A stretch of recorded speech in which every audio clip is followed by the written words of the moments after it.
ఏ విధంగా చూడొచ్చు అంటారు?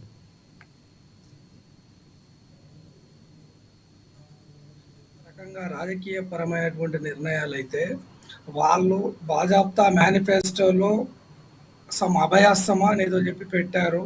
దాని ప్రకారం ఖచ్చితంగా వాళ్ళ ప్రజలకు ఇచ్చినటువంటి ఏవైతే గొంతమ్మ కోరికలు కానటువంటివి గాని, వీళ్ళు మన బడ్జెట్‌కు ఫార్ అవే ఉన్నటువంటి స్కీమ్స్ ఏవైతే చెప్పారో వాటన్నిటిని నెరవేర్చాల్సిన బాధ్యత కాంగ్రెస్ పార్టీకి ఉంది. ఎందుకు అనంటే ఒక పార్టీ ఎప్పుడైనా ఎన్నికల్లో గెలిచిన తర్వాత ఈ ఎన్నికలకు సంబంధించి కాకుండా రాబోయే ఎన్నికల గురించి ఆలోచిస్తూ తన నిర్ణయాలు తీసుకుంటా ఉంటది. రైతు రుణమాఫీ మంచి నిర్ణయమే. ఎందుకు అనంటే అది మనకు ఎప్పుడైతే 1, 2 ఎకరాలు, 5 ఎకరాల లోపు ఉన్న వాళ్ళకు ఒక 10,000 అప్పు తీసుకోవడం కూడా చాలా భారమైనటువంటి అంశం. అపార్ట్ ఫ్రమ్ దట్ ఈ రైతు రుణమాఫీకి సంబంధించిన దానికి నేననేది ఏంది అనంటే రూరల్ ఏరియాల్లో ఒక్కొక్క గ్రామంలో పదుల సంఖ్యలో మనకి ఈ షాపులున్నాయి. ఫర్టిలైజర్ షాప్స్ ఉన్నాయి. వీళ్ళు ఏ విధంగా అనంటే without any permissions from the concern government they are opening and ఎట్లా అంటే ఒక్కొక్క సీడ్ కంపెనీ నుంచి ఒక 600కి వచ్చే ప్యాకెట్‌ని వాళ్ళు ఒక 2,000కి అమ్మినా పట్టించుకునేటువంటి దాఖలాలు లేవు.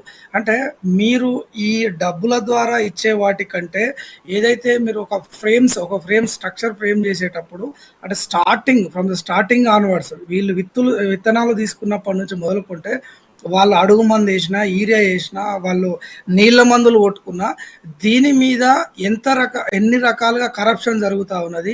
ఒక రైతుకు వీళ్ళు మోర్ ఓవర్ ఉన్నటువంటి ఎంఆర్పి కంటే ఎక్కువ వేయడమే కాకుండా దాని మీద నేను తెలుసుకున్నది ఏంది అనంటే 3-4 రూపాయల ఇంట్రెస్ట్ వసూలు చేస్తా ఉన్నారట. ఇది దిగుబడి వచ్చిన తర్వాత. ఇవన్నీ కంట్రోల్ కావాలి అని అంటే ఈ గవర్నమెంట్ సెక్టార్లో ఉన్నటువంటి ఏదైతే ఈ అగ్రికల్చర్ డిపార్ట్మెంట్ కానీ వీళ్ళ నుంచి అసలు ఎవరివి పర్మిషన్స్ ఉన్నాయి, ఏ రకమైనటువంటి మందులు అమ్ముతా ఉన్నారు. ఇప్పుడు మీరు కల్తీ విత్తనాలు అమ్మితే పీడీ యాక్ట్లు పెడతామని చెప్పి ఒక ప్రకటనతోనే నోరు మూసుకున్నటువంటి కాంగ్రెస్ గవర్నమెంట్ ఎన్ని రకాల పీడీ యాక్టులు పెట్టింది, ఎన్ని రకాల కల్తీ విత్తనాలు అరికట్టగలిగింది. ఇప్పటికే కాలం కాక చాలామంది జనాలు అన్నమో రామచంద్ర అని చెప్పి ఎదురు చూస్తూ ఉన్నారు వర్షాల కోసం.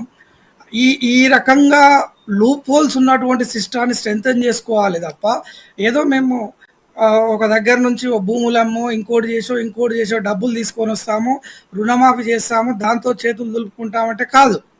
ఎందుకు అంటే అసలు రైతు రుణం తీసుకోకుండా ఉన్నటువంటి పరిస్థితులు చేయాల్సినటువంటి అవసరం ఉంది. అవి కల్పించాలి, వాటిని కల్పించాలి అని అంటే ఇవన్నీ స్ట్రెంథెన్ చేయాల్సి ఉంటుంది.